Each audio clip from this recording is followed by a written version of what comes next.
ഇപ്പോൾ വരുന്നൊരു വാർത്ത, രാഹുൽ മാങ്കൂട്ടത്തിനെതിരായ ആദ്യ കേസിലെ അതിജീവിത മുഖ്യമന്ത്രിക്കും ആഭ്യന്തരമന്ത്രിക്കും ഒരു കത്ത് നൽകിയിരിക്കുകയാണ് എന്നുള്ള വാർത്തയുടെ അപ്ഡേഷനാണ് വരുന്നത്. കത്തിൽ വൈകാരികമായ ചില പരാമർശങ്ങളുണ്ട്. മൃതദേഹത്തിന് പോലും ആദരവിനും അന്തസ്സിനും അവകാശമുണ്ട്, എന്നാൽ താൻ പൊതുസമൂഹത്തിൽ നിരന്തരം അപമാനിക്കപ്പെടുന്നു എന്ന് അതിൽ പറയുന്നുണ്ട്. തീർച്ചയായും നമുക്ക് എന്തായാലും അതിന്റെ വിവരങ്ങളിലേക്ക് പോകാം. ബൽറാം നെടുങ്ങാടി ഉണ്ട്. ബൽറാം, പുതിയ സർക്കാർ അധികാരമേറ്റതിന് പിന്നാലെയാണ് ഇങ്ങനെ ഒരു കത്ത് എന്നുള്ളതിന്റെ രാഷ്ട്രീയ പ്രാധാന്യം അതിനുണ്ട്. അതിനോടൊപ്പം തന്നെയാണ് ഇന്നിപ്പോൾ ഡൽഹിയിൽ ഈ മാധ്യമങ്ങളോടക്കം ഈ രാഹുൽ മാങ്കൂട്ടത്തിലിന് വേണ്ടി നിരന്തരം സമൂഹ മാധ്യമത്തിലും അടക്കം പ്രത്യക്ഷപ്പെട്ടിരുന്ന ഒരു അഭിഭാഷക, അവർ ഈ അതിജീവിതയെ ഇന്ന് മോശമായി പരാമർശം നടത്തി മാധ്യമ പ്രവർത്തകരോട് പോലും തട്ടിക്കയറുന്ന സാഹചര്യവും ഉണ്ടായിരുന്നു. അപ്പോൾ ഇത്തരം പശ്ചാത്തലമൊക്കെ ചേർത്ത് വെച്ച് വേണം ഈ കത്തിനെ കാണാൻ എന്ന് തോന്നുന്നു, അല്ലേ?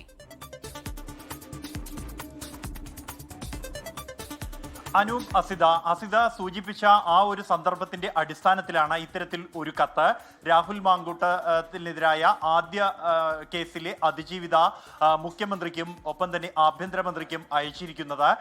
കഴിഞ്ഞ ദിവസം രാത്രി മുഖ്യമന്ത്രി വി ഡി സതീശൻ ഡൽഹിയിലേക്ക് എത്തുമ്പോൾ മുഖ്യമന്ത്രിയെ സ്വീകരിക്കാൻ എത്തിയവരുടെ കൂട്ടത്തിൽ ഈ രാഹുൽ മാങ്കൂട്ടം കേസിലെ ആദ്യ കേസിലെ അതിജീവിതയെ സമൂഹ മാധ്യമങ്ങളിലൂടെ അപമാനിച്ചതിനായി എടുത്ത കേസിലെ രണ്ടാം പ്രതി ദീപ ജോസഫും ഉണ്ടായിരുന്നു. അത് വാർത്തയാക്കിയ മാധ്യമങ്ങളോട് വളരെ രൂക്ഷമായ രീതിയിൽ സംസാരിക്കുകയും ഒപ്പം തന്നെ ഈ അതിജീവിതയ്ക്കെതിരെ വളരെ മോശം തരത്തിലുള്ള പരാമർശങ്ങൾ നടത്തിയിരുന്നു. അതിജീവിത എന്ന പദം തന്നെ വികലമായി ഉപയോഗിച്ചുകൊണ്ട് അവഹേളിക്കുന്ന തരത്തിലുള്ള പരാമർശം ദീപ ജോസഫ് നടത്തിയിരുന്നു. ഇത് ശ്രദ്ധയിൽപ്പെട്ട പശ്ചാത്തലത്തിൽ, കൂടാതെ ഇക്കാര്യം സമൂഹ മാധ്യമങ്ങളിൽ ഉൾപ്പെടെ പ്രചരിക്കുന്നുമുണ്ട്. ഈ ഒരു പശ്ചാത്തലത്തിൽ തന്നെയാണ് ഇത്തരത്തിൽ ഒരു കത്ത് തനിക്ക് നേരിടേണ്ടി വരുന്ന തുടർച്ചയായുള്ള അപമാനങ്ങൾ, അവഹേളനങ്ങൾ എന്നിവ ചൂണ്ടിക്കാണിച്ചുകൊണ്ട് വൈകാരികമായുള്ള ഒരു കത്ത് ഈ അതിജീവിത മുഖ്യമന്ത്രി വി ഡി സതീശനും ഒപ്പം തന്നെ ആഭ്യന്തരമന്ത്രി രമേശ് ചെന്നിത്തലയ്ക്കും അയച്ചിരിക്കുന്നത്. പുതിയ സർക്കാർ അധികാരം ഏറ്റെടുത്ത ശേഷം ആദ്യമായാണ് ഇത്തരത്തിൽ ഒരു നടപടി ഈ അതിജീവിതയുടെ ഭാഗത്തു നിന്നും ഉണ്ടാകുന്നത്. മൃതദേഹത്തിന് പോലും ആദരവിനും അന്തസ്സിനും അവകാശമുണ്ട്, എന്നാൽ താൻ പൊതുസമൂഹത്തിൽ നിരന്തരം അപമാനിക്കപ്പെടുന്നു എന്ന് ഈ കത്തിൽ ചൂണ്ടിക്കാണിക്കുന്നുണ്ട്.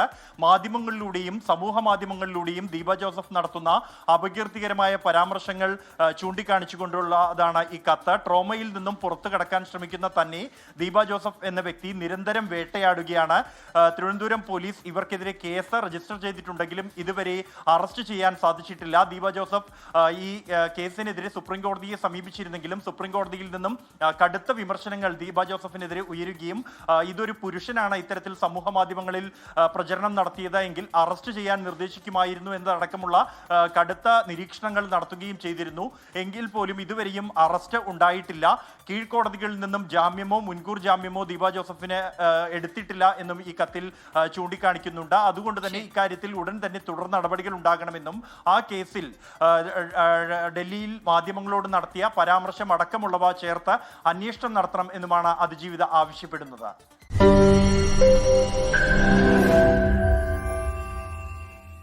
ലോകത്തെവിടെയായാലും ഏത് സമയത്തും 24 വാർത്തകളും ഓഗ്മെന്റഡ് റിയാലിറ്റി പാക്കേജുകളും എക്സ്പ്ലെയിനറുകളും വിശദമായി കാണാൻ ഞങ്ങളുടെ യൂട്യൂബ് ചാനൽ നിങ്ങൾക്ക് സബ്സ്ക്രൈബ് ചെയ്യാം.